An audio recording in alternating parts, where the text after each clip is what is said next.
All right, let's talk about Malik Nabers of the New York Giants coming off of his first performance when he, in week one of the preseason, when he got open pretty frequently, didn't get the ball too often. Drew Lock wasn't often looking in his direction.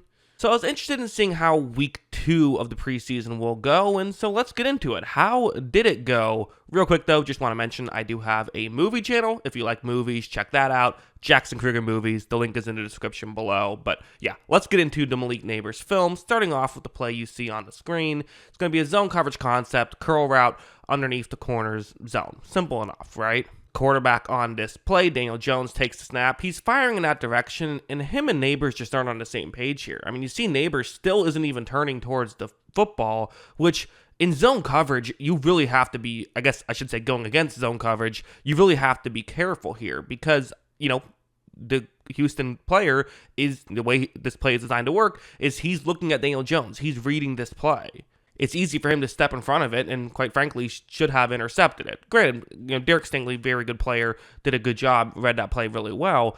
But at the same time, it's a communication thing, right? These are the things you have to iron out. It's why you play some of your starters in the preseason, so you can make the mistakes now before it goes to the regular season. So then, okay, that play was early on in the game. We're now, this play, it's still the same drive. Go route, one-on-one matchup. Here we go. This is what we want to see Malik Nabers do. This is what we know he can do. Why they drafted him was to be able to win in these situations. Well, when Daniel Jones takes the snap, he's going to look in that direction and fire in that direction. And right here, there is a window, right? For sure. It's not like a huge window or anything, but Nabers is doing a really good job, I would say.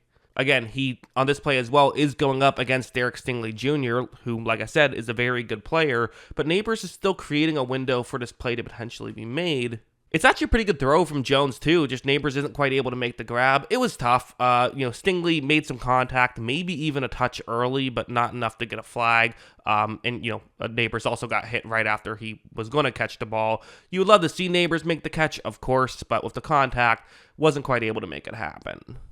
And one more, I guess, negative play before we get into the positives. The blocking is something I've started to notice is, in my opinion, becoming an issue with Nabers. This is the one, the other two plays are kind of whatever. Those are just things you have to work on. Those are kind of typical rookie mistakes. This is the only issue I've seen that I would say is actually somewhat concerning, where watch how this works. When this play begins, Nabers goes out to block a Houston player at the next level, is in pretty good position at this point. But watch how he really lets that Houston player get by him quickly. And this is something that we're just seeing a lot with Nabers. The blocking has just not been there. And I think that that's something he has to work on. I think he has to be more aggressive. I think he has to, quite frankly, be willing to get his hands dirty a little more. Because you don't want to have to just send him out wide on all of these plays, but maybe that's what you have to do. Maybe he just, you can't use him as a blocker in that way. Hey, he's the number one receiver. He's not going to have to make the key blocks, but still, there are times as a wide receiver when you have to block. I'd like to see him be doing a better job. I would. Okay, now that that's all out of the way, let's talk about the incredible positives that we saw from Malik Nabers. Because yes, there were some negatives, but my goodness, were there some positives. There were several plays where I just thought to myself, oh my God, as I was watching it. This play is a good example. It's a zone coverage concept. Nabers is going to fake as though he's going over the middle, but then go more towards the sideline. That's the way this play is designed to work. When it begins, you're going to see that Daniel Jones runs the play action. Nabers is faking as though he's going over the middle, as I mentioned earlier, but then he's going to go more towards the sideline. Doing a really good job, I would say, of selling this. So when he does cut, there is a window, right? I mean, definitely there is a window. And if you throw this one kind of more towards the first down marker, make Nabers run a step or two in, this is going to be an easy completion. Daniel Jones did not do that. Daniel Jones is throwing this one a bit too high and really not where you would want this ball to be if you're Nabers. So it's going to be a tough situation. However, no worries, Nabers is able to go up and make the grab, takes a hit, but still holds on to the football. This is really good stuff from Malik Nabers, I would say, and that's kind of what we saw from him, I thought. Like, this one's another example of it, where it's going to be a one-on-one matchup. I'm going to have to use the same color for the defensive scheme and Malik Nabers' route, just because of the sun. If I do yellow, you kind of lose where it is. Black's the only color that really works with the strip of sunlight. So I've circled Malik Nabers in yellow, and you see his route is the deep route right here. There is a safety deep in that area, but he's going to start off at the hash mark, so you have some time if you want to throw it in that direction.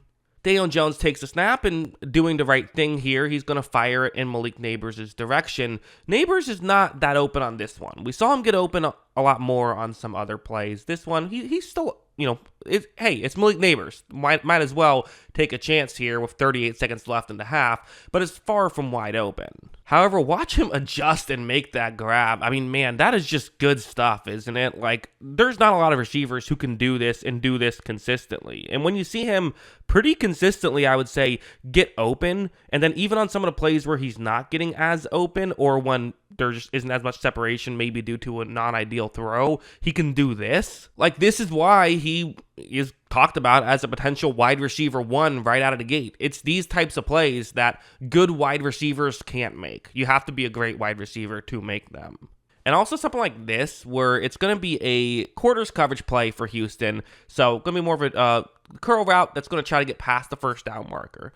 The situation is important to talk about here, as it is a 3rd down and 10. So definitely important to get the first down here. So when this play begins, Nabers is going to use his speed to try and set stuff up, right? Kind of, he is so explosive. You have to be wary of him running by you. So then when he starts to cut in, as a Houston defender, look at how far back the main defender covering Nabers is. There's a good yard of separation, and given the fact that Nabers is going to start to move towards the first down marker, there is a pretty nice window for this throw to be made. Here is the issue, as you can see with this still frame. Nabers is essentially falling over at this point. He kind of stepped funny, and it's not going particularly well. So usually you see this and say, well, this actually could be dangerous. I mean, if he falls down, maybe an interception could happen here. But watch him stay on his feet, and he was still so open, even with that stumble, is able to pick up a first down on that play. Again, this is really good stuff from Malik Nabers. So, yeah, this is a lot of what I saw from Nabers. I wanted to bring up the negatives at the beginning of the video, but there wasn't a ton, and even some of the negatives are like he got open and then wasn't quite able to make a tough grab, right? Like, that's not that big of a negative. The blocking still is an issue for me. I want to see him become a better blocker, but he's making some plays that, like, I'm sorry, there just aren't a lot of receivers that can make those types of plays. So what is my rating out of 10 for his performance in this one? I think I'm going to go like an 8 out of 10. I thought it was really good. Again, some things he has to clean up. If the blocking was better, it might be like a 9 out of 10. Like, a lot of really good stuff in here. The receiving is very good. Blocking still matters. I know that people are going to bring that up, but like, oh, who cares? He's just out there to be a receiver. Sure, true, but you don't want to have to tip your hand by sending him out wide, and now the team playing against him knows, okay, this might be a running play. Like, you don't want to have to do that. He doesn't need to be, Rob Gronkowski out there in the blocking game. He just needs to be someone who can be passable, and I think he can work towards being passable. It's possible he just had a couple of bad games there. I don't know. And maybe it's just a preseason, and he's not blocking because it's just a preseason. Who knows? But, yeah, those are my thoughts on Malik Nabers. What are yours? Let me know in the comments below. Always love hearing from you. And, of course, as always, thanks for watching.